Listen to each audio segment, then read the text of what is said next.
Ever since the FCC announced it would overturn net neutrality rules in early December, those of us who care about an open and free internet have been fighting against it, and now it seems like some senators are also going to be fighting back right away.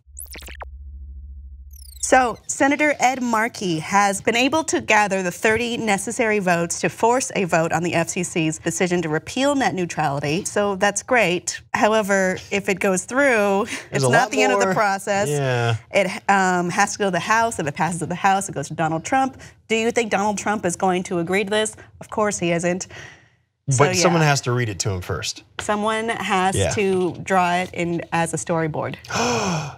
Maybe if we got like fun Pixar animators to storyboard it and it looked really fun to him, do you think that maybe like, and we put like rays of sunshine around him, like being like, yes, net neutrality, do you think you could spin it in a way? If we could get it on Fox and Friends, I'm sure it would work. So yeah, there's a lot of different routes to getting back net neutrality rules. Of course, people who are in favor of an open, free internet include people across party lines, including 75% of Republican voters. I need to make it clear. Very different. Yeah, well, it's because I have to say this every time. I mean, if you look at where the corporate campaign finances come from, it's a lot of the time it's ISP lobbies, and these are very hard to beat. In the wake of the net neutrality repeal, the state of California is eyeing its own net neutrality law, but of course, that also faces some steep opposition. There's no saying what can happen with this. Lobbyists may be able to successfully water down the bill's language to ensure lots of ample loopholes in order for their corporate masters to get what they want from us. It's maddening because we have some of the most hated, uncontested companies that people have to, I mean, I've looked into it. Almost no one is able to escape an ISP or a telecom that was involved in net neutrality violations. Yeah, everyone has a file, and it's not just, oh, this happened this one time to this guy in Minnesota. Everyone has these extensive things. I was actually telling Andrew before this that I had a friend that worked in customer service, like technical service for one of these companies. And the amount of death threats and just verbal abuse he got actually made him go to therapy. And the company already had a standing, if this happens to you, don't sue us, because we know it's a thing, we recognize it's a thing, and literally offered him, without even questioning, severance packages for therapy, full pay with benefits. That sounds insane. That they know that they're that bad that their employees are going to be harassed and just tormented that much like by a customers. TV storyline. Yeah, and I didn't believe it until he literally walked me through it, and then I said, I still can't, this is just too silly. And then he literally showed me like his official settlement papers. And I just went, what? And he goes, oh yeah, apparently it's a thing. And I had wondered where some of my friends disappeared to, that they just stopped coming in. I didn't know if they quit or whatever. No, they are also getting great therapy with full-time pay, because the company recognizes that working for them is going to be traumatic to them, to their employees, because they provide such inferior service to their consumer base. Like, well, who goes into it knowing these things?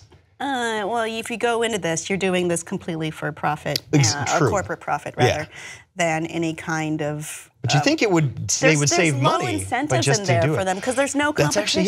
There's no incentive to get better. There's no incentive to improve customer service or help the other side of customer service, or to even address issues when they come up. Right. Yeah. I do want to think about the strong efforts being made to combat the repeal of net neutrality, like including the work of Senator Claire McCaskill and Senator Ed Markey, who I mentioned off the top. He's tweeted about this. On the subject of forcing a vote, a big step forward, restoring a freedom and open internet with the support of Claire McCaskill. We now have the 30 votes we need to force a vote on my CRA to reverse the repeal of net neutrality. So yeah, it doesn't seem, I mean, there's going to be, we have to try. Yeah, exactly, yeah. We have to try, and there is no easy fix. I think because it's clear that the people support a free internet. Yes, and across, like you said, across party lines. The EFF has made it clear that, well, they've actually made a tool to help you pressure your representative into voting for the public interest as opposed to the corporate donor interest. which is like, if you don't do this, I'm going to vote you out. 2018 is going to be a big year for certain seats to be voted out. And I like that we're putting that pressure on. There's also the idea that there can be lawsuits sponsored by states or individuals. California is one of the few states that seems like is enabled to be able to at least try to create its own net neutrality law. Some states don't even have that opportunity because they've already been choked so hard out by the ISP lobbies. Yeah, they're too entrenched. It's hard. Yeah. I mean, California actually, last year, they tried to pass a privacy proposal, which was again backed by the EFF. Yep. Love them very much, support the EFF. And it would have similarly replaced FCC broadband privacy rules that the GOP and the Trump administration killed, but that got kind of... There was a lot of mudslinging. Didn't come through. Yeah. And a lot of that was due to the efforts of lobbies. A lot of people that initially had voiced to their constituents during elections and stuff that this was a priority for them and everything like that, that once they actually got their seat at the table and then kind of all these different lobbyists got kind of their hooks in them, when it actually push came to shove, they went, well, both sides make a lot of good points. I don't want to, if everyone seems on board, then maybe it is for the best. Though. And a lot of them are really, they're bought off so cheaply. Yeah. I saw a case where one senator was bought off for $11,000. $11,000? $11,000? I mean, I will take $11,000, but not when you're at that point. Compromise your base and literally being like, integrity and my commitment to the public, which is what this is about. This is. Do they think they're being secretive? When we at this look, point, they have when we to look think. at the FCC vote, I mean, in terms of the Senate looking after that, it's insane that 3 people were able to make that decision, and I think it is a great move that our politicians, or some of our politicians, are making steps to fix this issue. Audience, will we get the return of net neutrality? What are your thoughts? Please let me know below, and please let us know on Facebook and Twitter.